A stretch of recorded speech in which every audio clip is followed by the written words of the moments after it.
idade do Paulinho, hein? Tá com 30 e... 33, 34, vou confirmar aqui já. Agora, o Corinthians vai ficando mais envelhecido também, né? Isso é uma preocupação. Já tá bastante. Né? Tá bastante. A chegada do Paulinho vai envelhecer ainda mais o timão, né? Eu falei há pouco aqui sobre essa questão... 33. 33. O Corinthians está montando no papel um excelente time, mas vamos ver na prática nesse calendário maluco, né? São vários atletas acima dos 30 anos, né? Hoje se exige muito intensidade, né, nos jogos. Vamos ver o comportamento dessa equipe jogando quarta e domingo. Acho difícil que eles consigam jogar todos juntos ao mesmo tempo, o tempo inteiro. Um time com 5 jogadores que estiveram na última Copa do Mundo. Fagner, Cássio, Renato Augusto, Paulinho e William. 5 convocados pelo Tite para o último Mundial.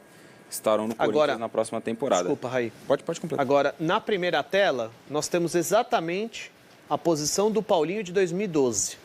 E o esquema que o Corinthians joga hoje. Exatamente. É o famoso... É a posição do Paulinho na Copa de 2018. Isso, exatamente. A carreira toda dele. A carreira inteira dele. Só que ele era um cara que corria 12 quilômetros por jogo e atacava com a mesma eficiência que defendia. O famoso box-to-box, como gosta de dizer como gosta Marília Ruiz. Marília deve estar nos assistindo e gostaria muito que eu falasse aquilo que ela me ensinou. Então, esse box-to-box do Paulinho aqui... Isso era feito em 2012, mas ele sempre jogou nessa posição. Tem muita gente que acredita que ele pode ser o 5 agora, para jogar Paulinho, Juliano, Renato, os 2 ponteiros e um centroavante, né? William e Roger com o centroavante.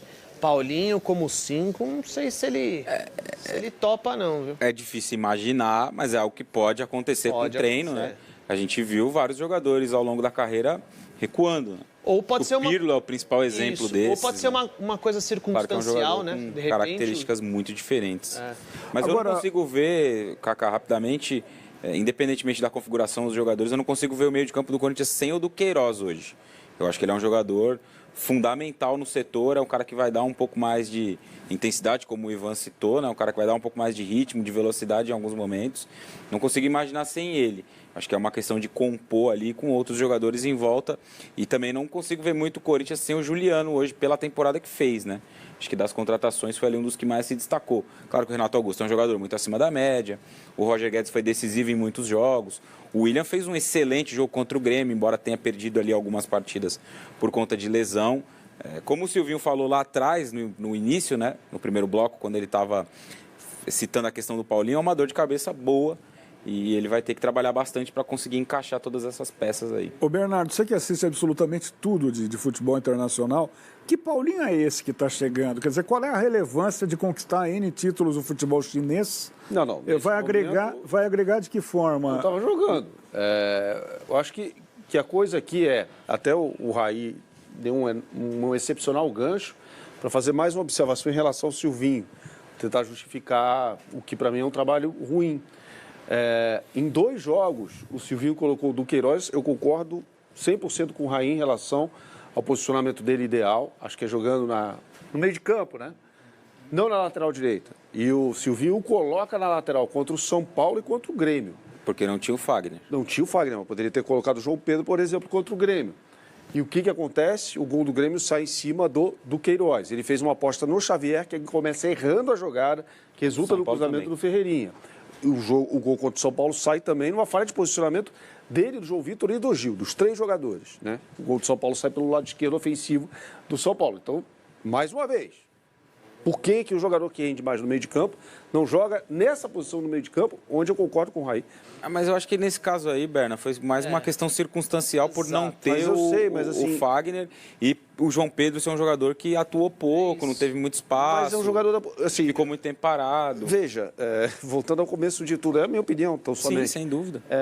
A gente sabe, e eu concordo com você, o Queiroz é um cara que rende melhor ali, numa posição que o Corinthians tem uma carência. O Gabriel definitivamente não é o cara para jogar ali. Acho que o Gabriel sequer deveria estar no Corinthians ainda. O Cantilho, eu discordo não, o Cantilho é um mau marcador. No Júnior Barranquilla ele chegou a ser mas líder. No Corinthians ele é um mau marcador. No Corinthians ele é. No Júnior Barranquilla, mas ele pode... Assim, a experiência no Júnior Barranquilla diz que é um jogador que rouba a bola, inclusive. Mas concordo com você. Então, do Queiroz é o titular daqui, tá? Por que então colocar o Xavier para jogar contra o Grêmio que é o jogador que falha no início da jogada, e o Duqueiroz na posição em que ele não rende mais. Ora, o técnico tem que potencializar seus jogadores. Falamos sobre isso aqui mais cedo. Técnico bom, existem 200.000 formas de um camarada ganhar um jogo de futebol. Não existe certo ou errado. O que é determinante para mim, para a avaliação do trabalho de um técnico, é se ele faz os caras renderem o melhor deles. É o que o Voveda faz no Fortaleza. Então ele vai ter que achar o posicionamento. Eu não consigo imaginar o Paulinho jogando em outra posição que não seja essa. Não consigo.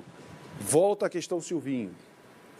Aí vai ter de ter uma outra forma de jogar. Se ele ficar engessado ao 4-1, 4-1, morrer abraçado com 4-1, 4-1 e não tiver outra forma de jogar futebol, ele vai prejudicar o time do Corinthians no seu meio de campo, porque eu concordo com o Raí também. Para mim, o cara para jogar na meia direita do Corinthians é o Juliano. E o Renato Augusto na meia esquerda, com 2 jogadores abertos. Essa segunda tela aqui, para mim, não existe. Eu não vejo a menor possibilidade do Corinthians jogar assim. E acho que seria um problema. O Silvio sabe 1000 vezes mais de futebol que eu, gente. Não quero ficar ensinando o Silvio, mas isso aqui eu não consigo imaginar. Não consigo imaginar.